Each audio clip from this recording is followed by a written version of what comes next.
My name is Dan Coates. I'm a solution evangelist at ACI Worldwide, and this is Payment Tokens Explained, Part 1. Let's go. Well, I've already done a video on tokenization, but I wanted to do another one because there's a lot of terms associated with tokenization, and we didn't get into any of those. And they're very important to explain, especially as a payments expert. You can see a lot of them on the screen there, whether it's a FPAN or a DPAN or a merchant token. But I want to dive a little bit deeper into these topics. So let's start off with a definition. What is tokenization?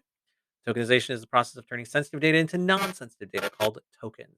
This can be used in a database or an internal system without bringing it into scope, or I should say sensitive scope, like PCI scope, for example.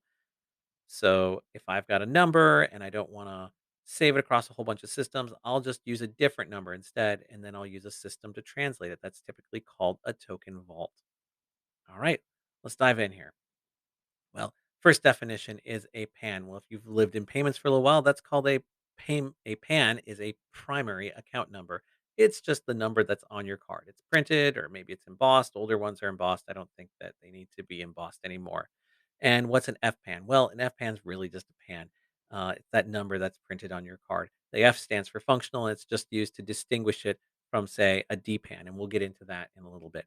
How's it used? Well, here's a typical 4 or 5 party model. You take the card and it's processed by the merchant. It goes up to the payments platform. It goes through the acquiring bank, goes to the card network, and onwards to the issuing bank. And whether that's a your actual bank to act as a debit card, or whether it's a credit card company, the credit card bank, they're gonna look at that card number and they're gonna do an account lookup, and that's how they know how to charge you. And then you get a lovely statement at the end of the month, or it gets debited from your account right then and there. All right. Well, let's move on. What's a DPAN? Well, the D in this is for device, and whether that's an Apple device or whether that's an Android device, this is for tap to pay. So typically, this is where you tap your phone, and it works just like a contactless card. Typically, this works by it must be provisioned first, so you need to register it with your bank, and it may be a two-factor. You may need to make a phone call. It might take an hour. It might take a day, and the number that gets provisioned back to your phone is not the number on your card. It's something completely different. And how is this translated into your card number? How does your bank know? Well, they're using something called a token service provider. Let me show you how that works.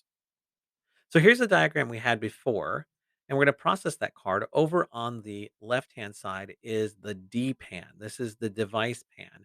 And so it gets processed by the merchant. The merchant sees it as a normal card number. It gets run through. The card network then says, this doesn't belong to any bank I know of, but it does belong to this TSP. So it could tell that by the first 6 digits of the card. And so it runs to that TSP, that token service provider, who authenticates it and says, yep, everything's good here. All the data checks out, and they translate it into the FPAN, and then they send it on to the issuing bank, and that's how they do it. Well, that's all the time we have for now, and I've got a lot more to talk about with regards to tokens. So tune in next time for part 2, and maybe there'll be a part 3 or a part 4. We'll see what we get through. Thank you for watching, and take care.